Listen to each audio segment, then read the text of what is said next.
Bonjour les amis, nous sommes le 22 Liar, Homer, jour 37. J'espère que vous allez bien. Et aujourd'hui, nous allons retrouver la fameuse phrase de Ben Shimon, la phrase que notre frère Willy nous avait partagée il y a quelques mois. J'en ai déjà parlé. Et c'est le chapitre 3 de la Mishnah numéro 3.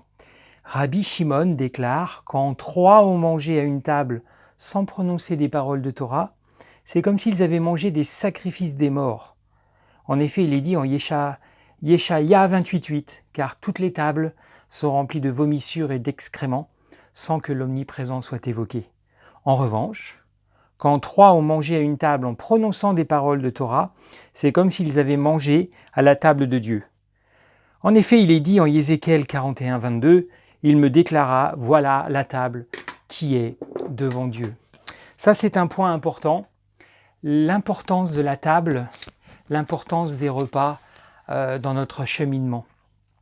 Je vais partager un passage de la vie du Mashiach qui est assez intéressant parce que dans les évangiles, c'est pas que les versions sont différentes, mais vous savez que les évangiles, c'est un petit peu quatre regards différents, quatre positions différentes sur la même chose. Imaginez, vous posez un objet sur une table et puis vous avez quatre photographes qui sont aux quatre points cardinaux de l'objet, au nord, au sud, à l'est, à l'ouest. Ils vont prendre une photo, l'objet sera toujours le même, donc les enseignements du Mashiach sont les mêmes, la vie du Mashiach est la même, mais la vision n'est pas tout à fait la même. On retrouve le thème des quatre vents, vous savez que c'est fondamental dans la pensée hébraïque. D'ailleurs, dans l'histoire, on s'est posé la question, est-ce que ce serait pas mieux d'avoir un seul texte? Et c'est là où on voit, d'une certaine façon, la maîtrise de l'Éternel, même dans la transmission de l'enseignement. On accepte quatre évangiles pour montrer qu'on peut avoir un regard différent sur les mêmes choses. Honnêtement, on aurait eu un évangile, on aurait mis quatre personnes ensemble. Ok, maintenant je veux une version unique. On n'en parle plus et puis on sort la version unique et on publie la version unique. Ça a été fait dans d'autres religions, honnêtement. Eh bien là, non. On accepte l'ouverture, on accepte un regard différent et c'est tout à fait dans la pensée hébraïque. On peut discuter de beaucoup de choses et on peut avoir une vision différente sur le même événement, un commentaire différent sur le même passage ou sur le même événement ou sur la même parabole. Donc les évangiles, d'une certaine façon, montrent un peu le génie de Dieu, aussi le génie de l'Éternel. La transmission des textes permettent des différences. Et ne soyez pas étonnés si d'un évangile à l'autre, c'est pas tout à fait au mot près la même chose. Pour moi, c'est vraiment une preuve que c'est pas l'homme qui l'a fait, parce que vous connaissez les hommes. Ils aiment tellement contrôler que, évidemment, on fait tout pour qu'il n'y ait pas de différence. On peut manipuler les textes pour que ça aille dans le bon sens. Un exemple tout bête, la question des repas. Luc chapitre 5, qui est intitulé notamment Lévi. En Luc chapitre 5, on voit le Mashiach qui est appelé à participer à un repas. Luc 5, verset 27. Après cela, il sortit et vit un collecteur d'impôts, du nom de Lévi, assis au bureau des taxes. Il lui dit « Suis-moi ». Quittant tout, il se leva et se mit à le suivre. Lévi fit à Yeshua un grand festin dans sa maison. Il y avait toute une foule de collecteurs d'impôts et d'autres gens qui étaient à table avec eux. L'importance de la table. Yeshua a passé beaucoup de temps sur des chemins à marcher, beaucoup de temps assis par terre à enseigner, mais aussi beaucoup de temps à table. Il y a énormément de passages où il est à table, où il est dans une maison, et il mange avec des gens, il participe à des festins. Ici, il est à un festin avec des gens qui sont détestés dans sa société. Arrêtons-nous une seconde. Je ne sais pas où vous habitez, quel pays, quelle région, quel continent. Pensez maintenant, on va se donner quelques secondes, quels sont les gens les plus détestés là où j'habite, dans mon entourage, ou peut-être dans ma Keïla. Voilà, on va laisser 10 secondes de silence. Quelles sont ces personnes les plus détestées dans la société, autour de moi?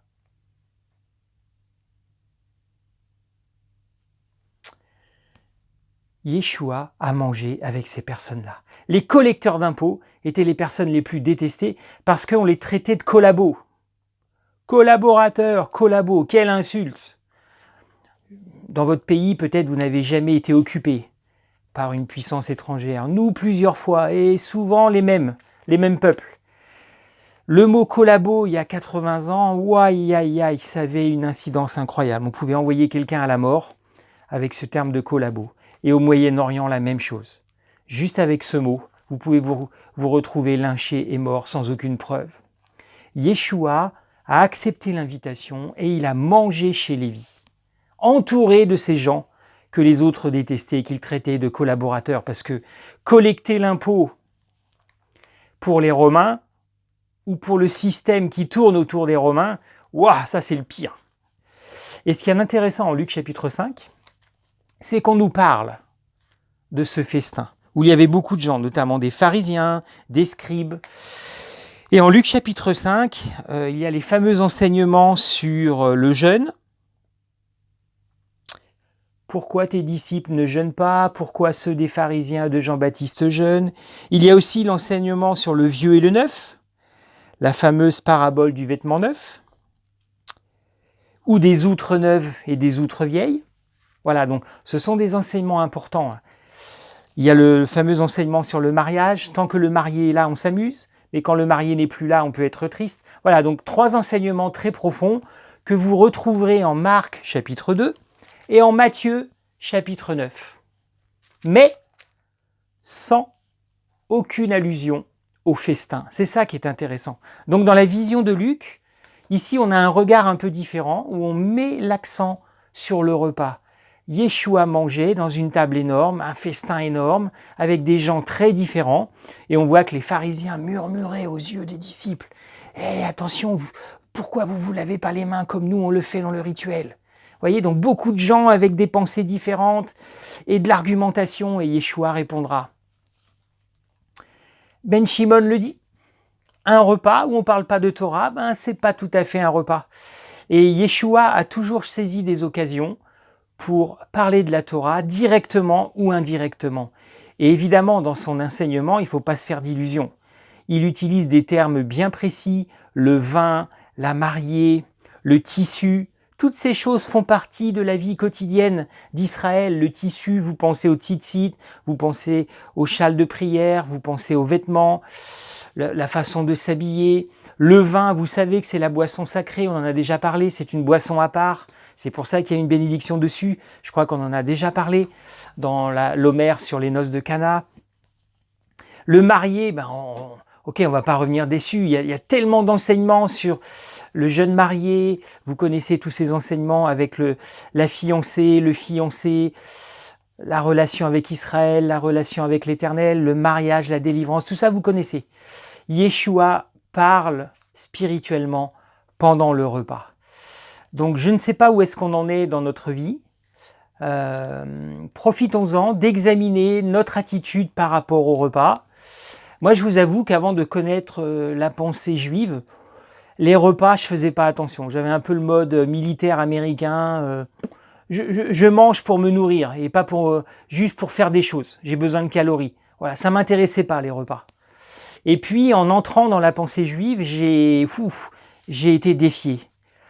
Où la place du repas, Oneg Shabbat, cette fameuse phrase m'a beaucoup bouleversé parce que peut-être j'avais intégré en fait un des fameux péchés capitaux dans certaines religions où on parle de la gourmandise. Je crois que sans le savoir, j'avais intégré cet enseignement dans ma façon d'être.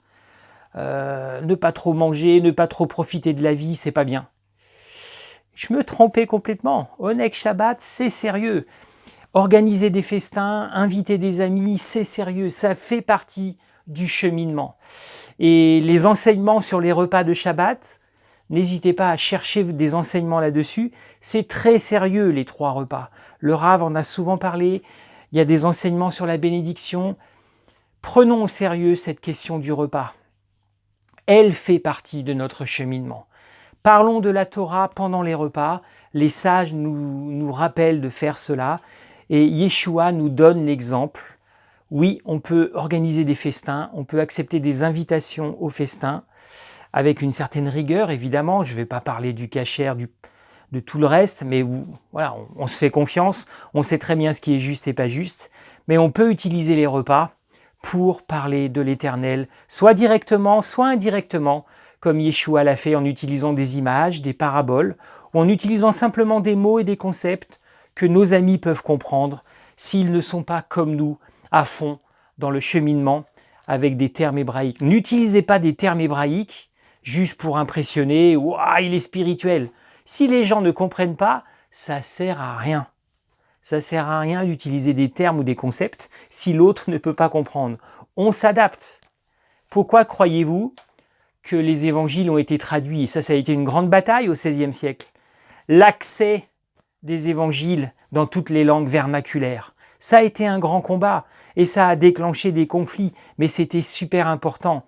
Et l'invention par Gutenberg de l'imprimerie, ça a fait partie aussi de l'accélération du cheminement. Voilà, donc, ce qui a été fait pour les livres, faisons-le pour nos paroles. Profitons des repas, profitons d'organiser des festins ou d'être invités à des festins. Et puis, parlons de la Torah, parlons de l'Éternel, avec des mots adaptés aux personnes qui sont autour de nous. On n'est pas là pour impressionner, on est là pour partager. Et on ne peut pas partager si on ne parle pas la même langue ou le même langage. Voilà, donc je vous souhaite une bonne journée aujourd'hui. Shabbat approche, donc peut-être on peut réfléchir au prochain festin de vendredi soir ou du samedi. Qui est-ce que je vais inviter? Qu'est-ce que je vais manger? Peut-être là je vais faire un repas exceptionnel. Et puis, préparons une discussion qui tourne autour de la Torah.